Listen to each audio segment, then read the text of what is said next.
All right, so welcome everybody. I think, yeah, we're all good for the recording. Yeah, that's right. Okay, cool. Right. Going to take a quick second to thank our sponsors.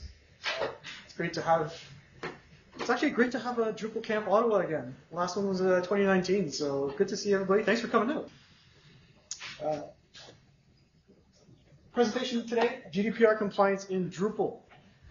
So this is going to be more of a business focused. I'm a developer, but I wanted to kind of try something different, keep it a little lighter, just talk about the, what is GDPR, business impact, and how it impacts your Drupal site. So first of all, my name is François Lemieux. I'm a senior software developer at Coldfront Labs. You can reach me. My Drupal.org username is classiccut, or I'll also have my email at the end slide, flemure@coldfrontlabs.ca. And first things first, I am not a lawyer, all right? You shouldn't take this as legal advice. I'm going to be talking about what I know with regards to GDPR in Drupal, but GDPR being what it is, I'm sure many of you know it's or maybe you don't know, it's a legal framework. So that being said, don't take a developer's advice as legal advice. You should always consult if you're serious about being GDPR compliant in your Drupal site. Do consult a legal advisor, all right? So I think that's probably the most important point I can make in this presentation is you'll probably want to consult a legal advisor. So with that out of the way, let's talk about the scope of this presentation. What are we going to cover? So first of all, we're going to start with a really broad view of what is the GDPR, and then we're going to start narrowing down how does it impact your Drupal site specifically, and then we're going to get even narrower what's available for your Drupal site and your resources, and then finally narrow in, focus on what's probably the most visible part of the GDPR that I'm sure many of you have seen is when you visit a website and it pops up with a banner that says, hey, we're using your personal data for various reasons and here's how we're using it and you're going to get some cookies. Do you accept or not? Right? So we're going to talk about that aspect of the GDPR, cookie consent and consent management. So first of all, what is the GDPR? All right, so it's, what does it stand for, first of all? General Data Protection Regulation. So general data makes you think it can be pretty broad, and it comes with protections for persons and use of their data. And there are regulations for organizations who gather this data, use this data, process the data, transfer data, all sorts of anything to do with that personal information. So it's privacy regulation in the EU. It defines regulations on user rights. So it talks about what is personal information, what controls should be placed around that information, what are the legal ways it can be used, what is personal information and how it relates to users and your website. It has regulations around consent for using this information. So users need to know how their information is being used, where it might be transferred, where it might be processed, and just the controls around using that user data. And there are certain obligations on organizations who gather this user data, and there are also penalties for misusing that data. So maybe a lot of people are asking, why do we have to worry about this EU regulation if we're in Canada? We also have our own privacy laws. Maybe some of you have heard of PIPEDA, which is regulatory framework from Canada that's been in place since the early 2000s. So, why does it relate to us here in Canada? So, the biggest reason is the GDPR defines, or it covers any organization who has and gathers data from citizens in the EU, which means if your website is gathering information or you have users who live in the EU, then your site falls under the GDPR and you are subject to its rules and regulations and possibly penalties for falling outside of those uses.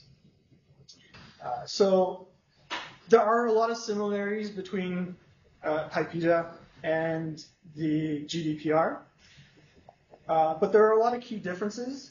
So, they both center around user data and how that data is allowed to be used and what rights users have around the use of that data.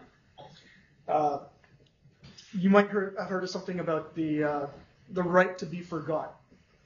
So that's one thing that falls under the GDPR, but there's no equivalent in PIPEDA. The PIPEDA basically just has rules about gathering that user data, using it, but then having to dispose of it after a certain amount of time that it's no longer needed. Under the GDPR, users can make a request to an organization and ask that whatever information they have about that person be disposed of. Right? So that's explicit under the GDPR as this right to be forgotten, whereas it's not necessarily a law in Canada. There are other differences, like let's say your data is going to be used for research purposes under the GDPR. Users can object to that. In Canada, PIPEDA, you don't really have any way to object to this data being used for research purposes. As long as the organization just mentions that they're going to be using it for research purposes, then the user can, a person can make a request, but there's no legal framework around that in Canada, whereas there is in the GDPR. Another big difference is a concept called pseudonymized data. So not anonymized, but pseudonymized. So it's data about a person that basically cannot on its own be attributed to an individual without any extra information. So the GDPR specifically mentions pseudonymized data and has controls around how this data should be used and how it can be kept away from some other information or kept separate from other information that potentially could be then used to combine with that pseudonymized data to identify an individual. Whereas in PIPEDA, there's just no such mention of pseudonymized data. So there's actually, I put a link up to a document here, which goes over a lot of these key similarities and differences. It's a great document. It's right here on the slide. You can consult the slides and check out that document afterwards. I highly recommend it as just a good way to understand kind of where the privacy laws sit in relation to each other. So check that out if you like. All right, now let's get to how GDPR impacts your Drupal site. The first thing you want to think about is how large your organization is, because GDPR does have stricter regulations for organizations that have more than 250 employees. There are different penalties for misuse of data for larger organizations. There are more obligations in terms of doing privacy impact assessments. So the size of your organization is a consideration. But specifically for your Drupal site, you need to start looking at how you're actually using user data. Do you have user accounts, right? Are you collecting information about users, first name, last name, email? Those fall under protected information under the GDPR. Are you tying into any analytics and social media? A lot of Google Analytics being run on sites today, gathering data about individuals. Are you looking at performance metrics for your site, that kind of thing, and how will you capture user consent? Because one big thing under the GDPR is ensuring that you have consent from the users to use their data. So, do you have the mechanisms in place to capture user consent on your site? There are also just broader business impacts. Like I mentioned before, there's a large legal component to understanding and implementing GDPR compliance. So, you need to consult, or you should consult a legal advisor for drafting up your privacy policy, which informs users about how their information is being used, where it might be sent to third parties, how it might be processed for research purposes. So that's a good place to really consult some legal advice there. Record keeping. This is another thing that varies based on the size of your organization. Large organizations have mandatory record keeping for tracking how they're using user data, how they might be using it for research, even tracking consent agreements. So there's pretty strict record keeping. And finally, data security. Briefly mentioned impact assessments. So that's one thing that you might need to perform if you are implementing new technologies, integrating with different systems. So you might need to assess the potential impact. And also, you need to have business processes in place for potential data breaches. Nobody likes it when that happens, but users need to be informed of potential data breaches. Under the GDPR, it's fairly strict. You basically have 72 hours to inform the supervisory authority about any potential data breaches, and also inform the end users that it has taken place and what the potential risks are.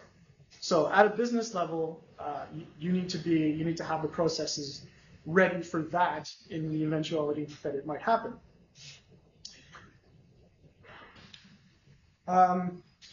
So here's an example of a privacy policy page that you may or may not have read before. This is just the Drupal.org page. And it's just, it's a simple document, but it contains very important information just about, like I said, how the data is being collected, what data is being collected, how it might be used. So this is the kind of thing that if you're building your site for compliance with GDPR, your site will need a privacy policy page. So what resources do you have available for Drupal to support GDPR compliance? There is a module called GDPR. It's a contrib module. As far as I can tell, there are a lot of contributors to this module. None of them are actually working in the EU. It seems to be just various groups and organizations, businesses. I think one of the contributors is Red Hat, works for Red Hat. But lots of contributors working to just get a module that basically provides some resources to get you started in implementing GDPR compliance in your site. And also has various other sub-modules that can help with other of those supporting components. So this is a great module to get you started. I've got it linked here. It is not a complete solution to GDPR compliance.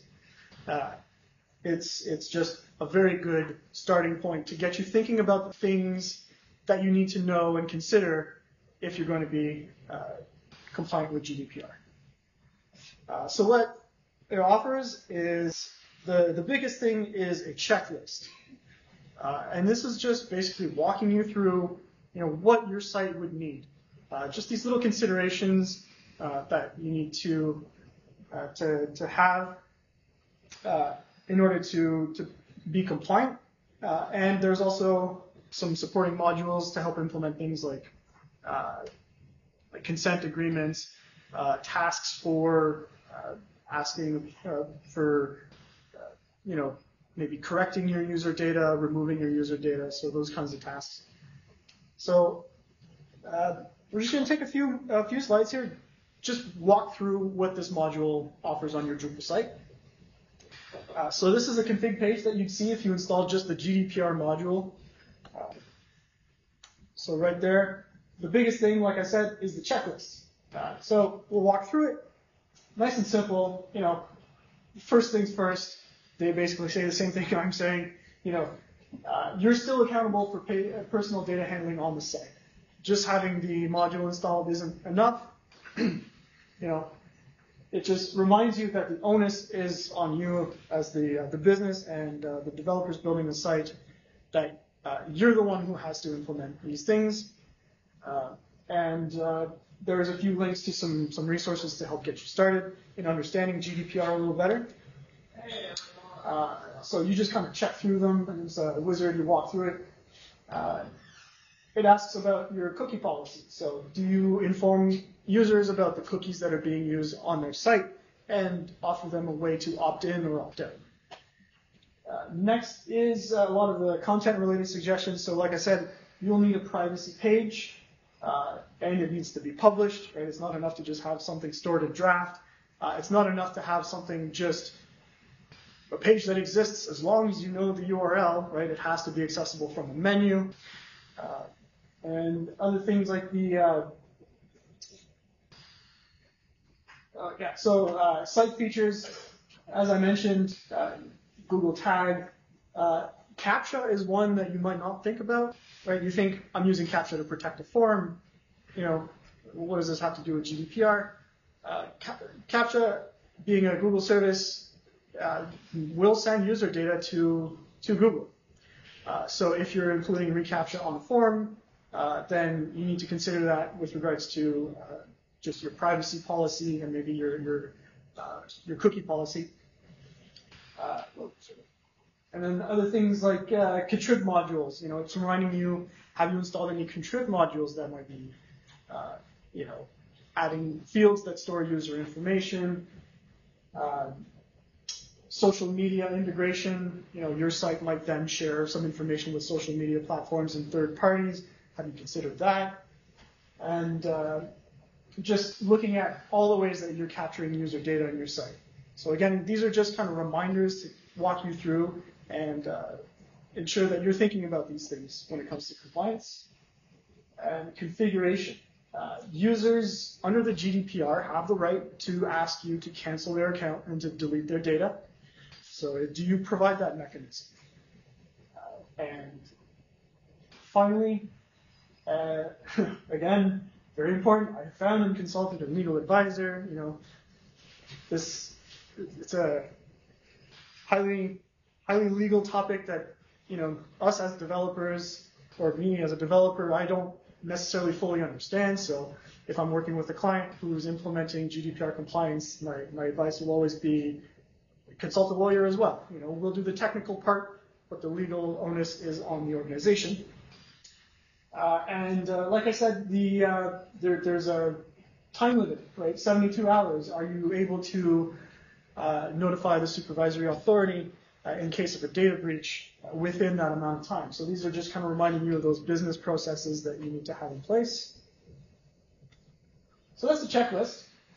And there are other supporting modules that once you enable them, you get a little more configuration on your site. So you can have content link settings. These kind of show you where you can add the URL to your privacy page, privacy policy page.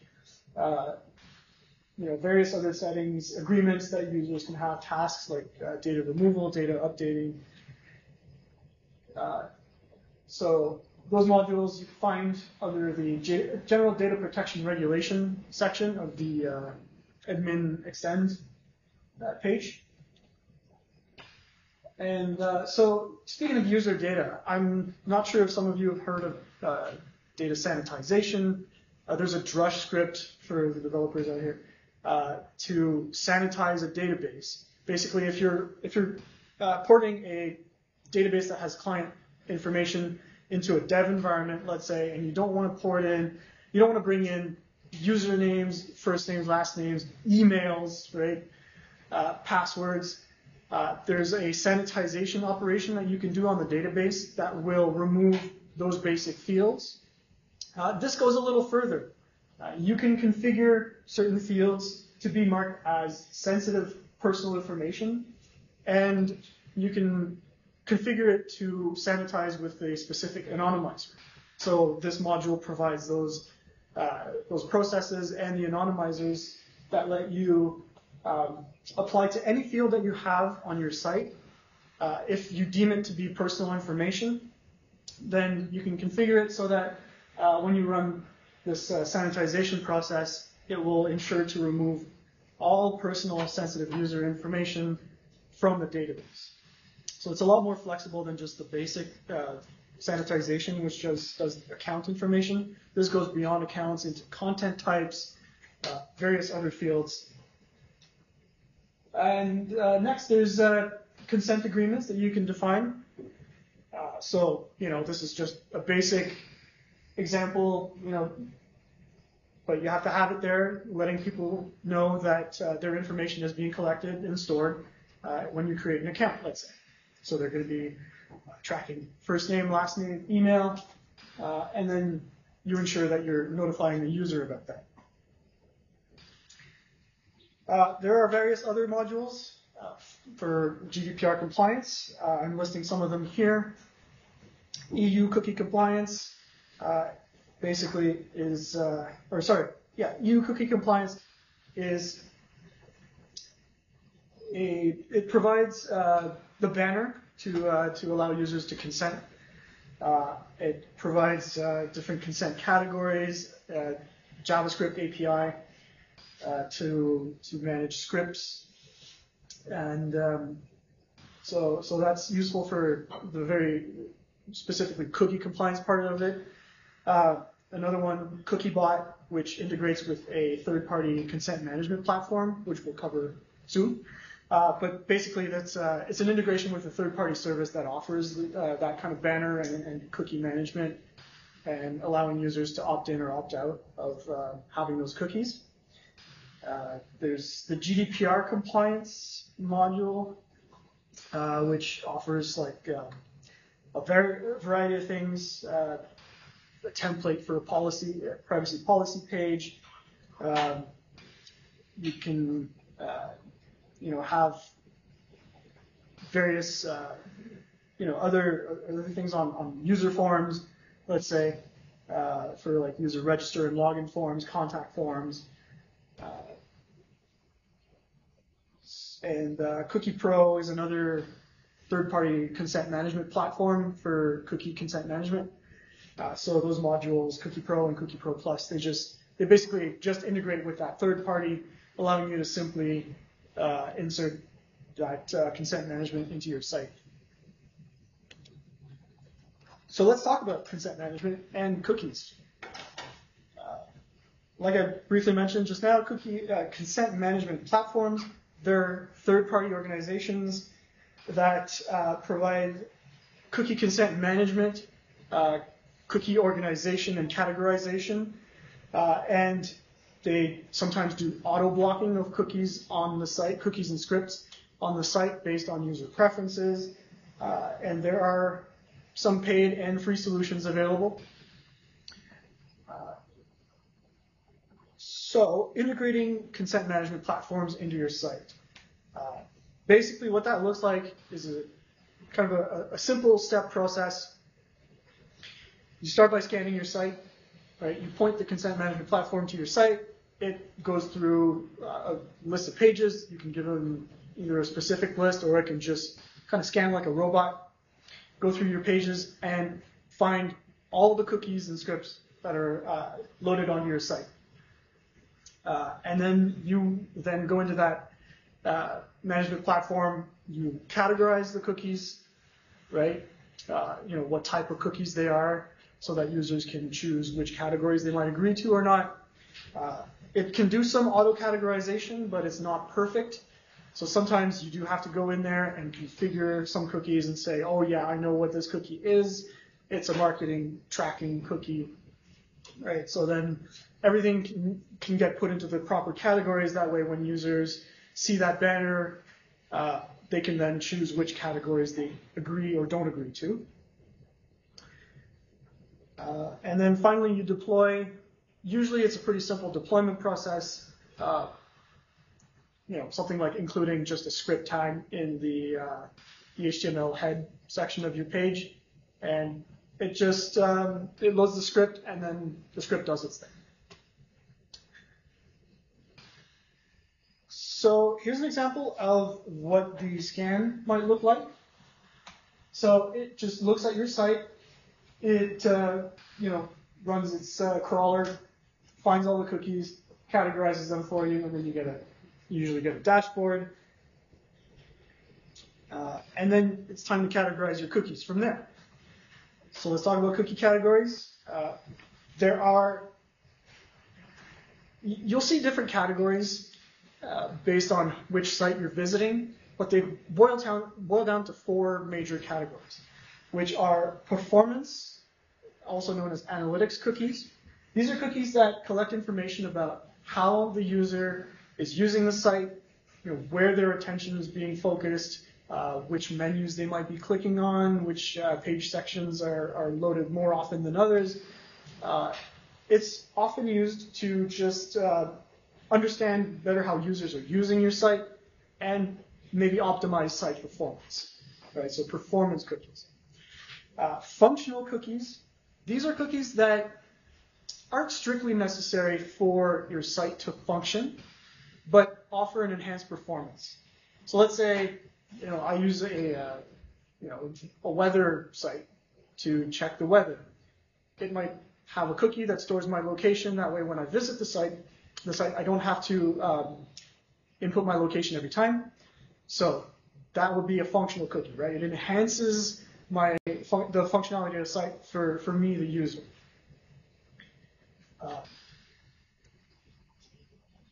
There's also marketing, advertising, tracking cookies. You'll see those category names kind of used interchangeably. Those are kind of what you think they are. These are usually cookies that are used for third parties to run advertisement campaigns. They'll follow you across sites, gather information about your preferences, and then use that to target you with specific advertisements. And then finally, strictly necessary cookies. These are cookies that your site just needs to run. Without these cookies, your site will not function. So these are strictly necessary cookies. Users don't have the chance to opt out of them. So it's important to include information about whatever information these cookies might be gathering within your privacy policy and call them out specifically as strictly necessary.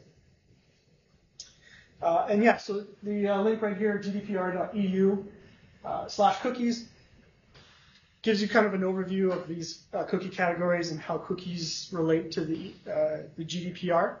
But the gdpr.eu site is a great resource as well for understanding. Just from a high level, it kind of like really gives you a human-friendly version of the information in the GDPR with links to various resources. So I recommend checking that link out if you're curious about GDPR.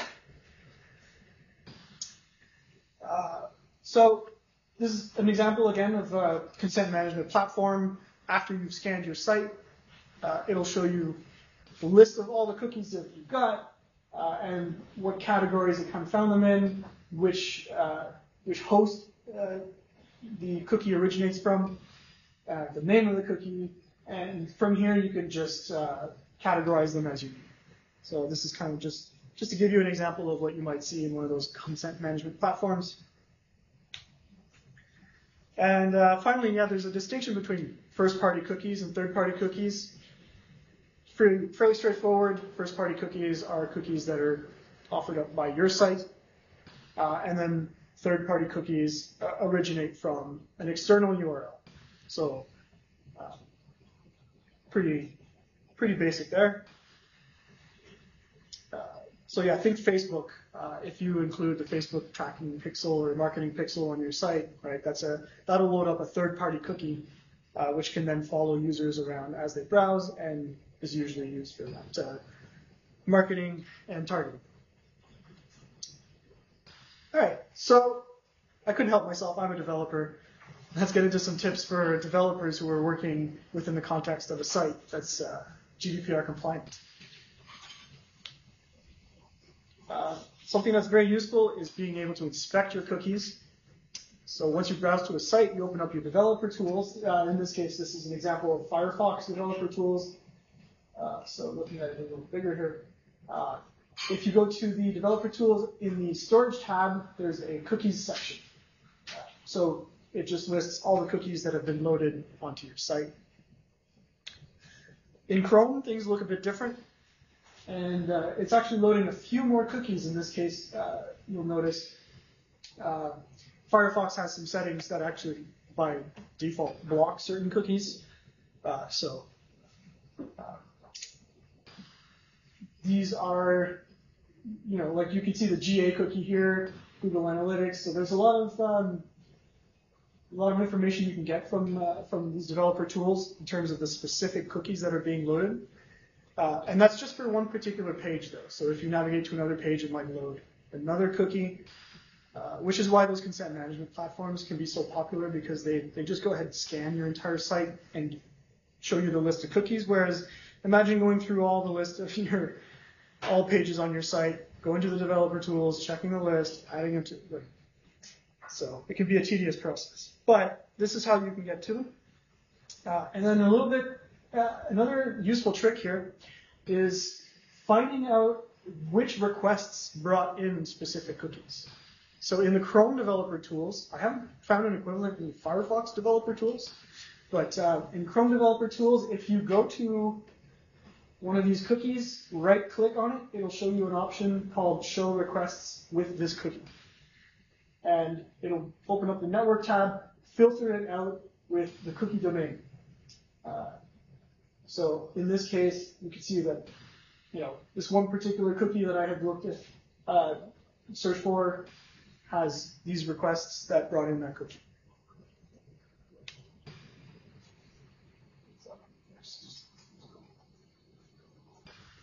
All right. So that's, in a nutshell, GDPR compliance for your site. Any questions? Yeah.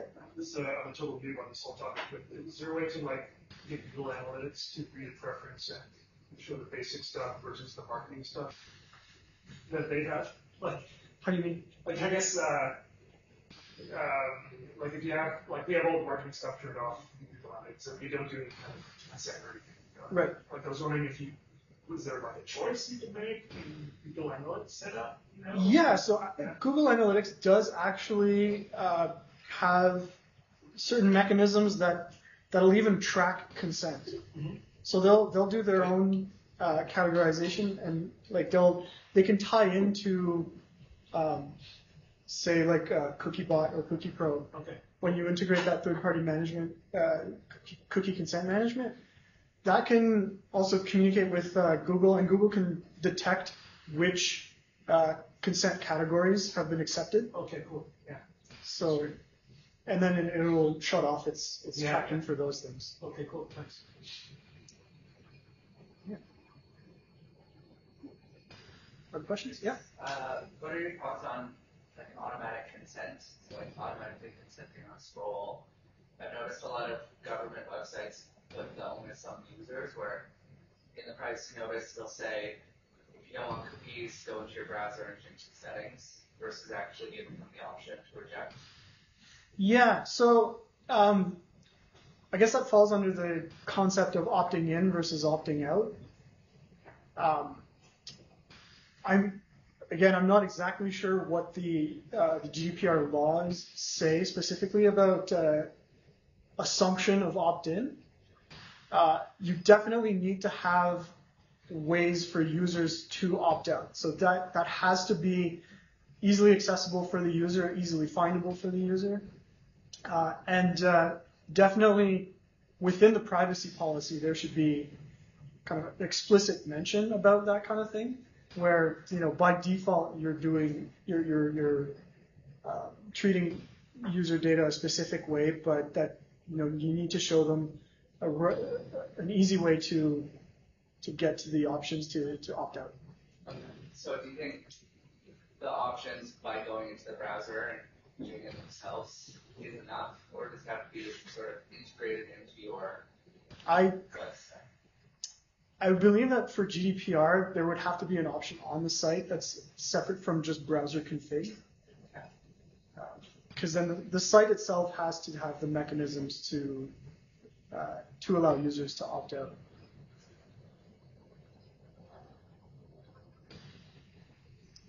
Yes?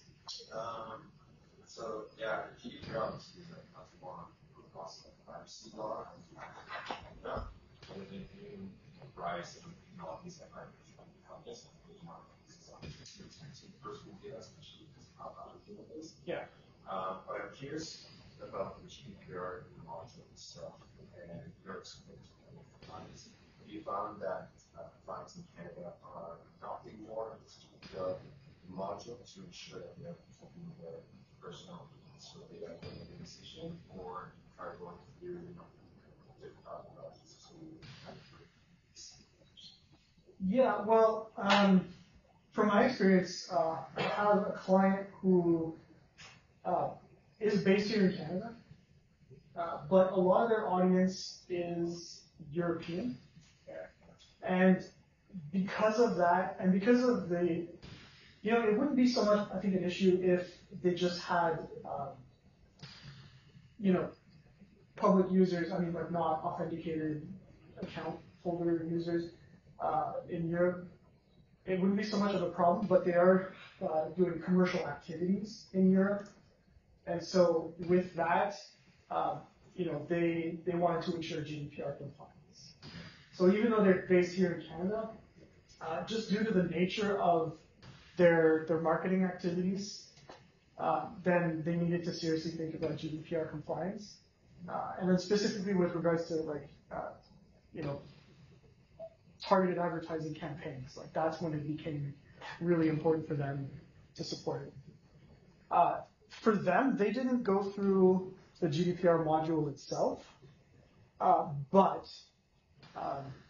they basically had their own process. They consulted a legal advisor. They have a privacy policy page in place. So they kind of went through a lot of the checklist items that the GDPR checklist presents.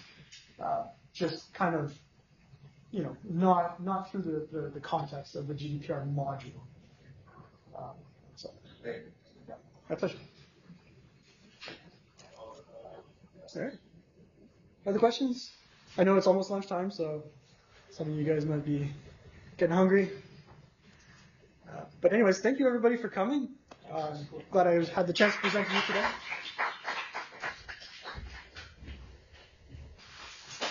And yes, these slides, I think, will be made available online. Sorry?